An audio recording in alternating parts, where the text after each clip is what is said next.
পৃথিবীতে এখন জমিদার না থাকলেও লিখিত কিংবা মৌখিক ইতিহাসে আছে তাদের কথা, আর তাদের স্মৃতি পড়ে রয়েছে দেশের বিভিন্ন জনপদে। তেমনই এক জনপদ মৌলভীবাজারের কুলাউড়া। সেখানেই এই বিখ্যাত পৃথিম পাশা জমিদার বাড়ি। কয়েকশো বছরের ইতিহাস জড়িয়ে আছে এই বাড়িটির সঙ্গে। এটি পৃথিম পাশা নবাব বাড়ি নামেও পরিচিত। প্রায় ৩৫ একর জায়গা জুড়ে দাঁড়িয়ে আছে এই জমিদার বাড়ি। বাড়ির চৌহদিতে রয়েছে বিশাল দিঘি, দৃষ্টিনন্দন মসজিদ, বৈঠকখানা ও ইমামবাড়া। প্রায় ৩০০ বছরের প্রাচীনকালের সাক্ষী ঐতিহাসিক পৃথিম পাশা নবাব বাড়ির মসজিদটি একটি বিশেষ কারণে তাৎপর্যপূর্ণ। কারুকাজ খচিত এই জমিদার বাড়ির সদস্যরা শিয়া মতাবলম্বী। নবাব আলী আমজাদ খান এই বাড়ির ইমামবাড়া প্রতিষ্ঠা করেন। একে কেন্দ্র করে প্রতি বছর মহরমের অনুষ্ঠান হয়। জমিদার বাড়ির মসজিদে এখনও প্রতি শুক্রবার শিয়া ও সুন্নি উভয় মাহজাবের অনুসারীরা একসঙ্গে জুমার নামাজ আদায় করতে আসেন।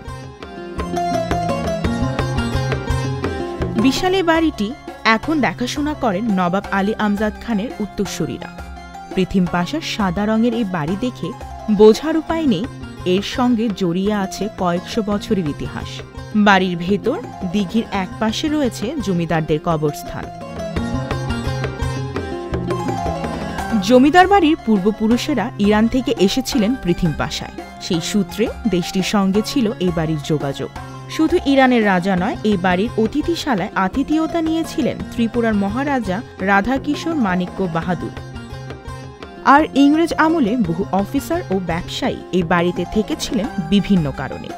জমিদার আমলে স্মৃতি আর নানা গালগল্প নিয়ে দাঁড়িয়ে থাকা এই ঐতিহাসিক বাড়িটি এখন কুলাউড়ার দর্শনীয় জায়গা।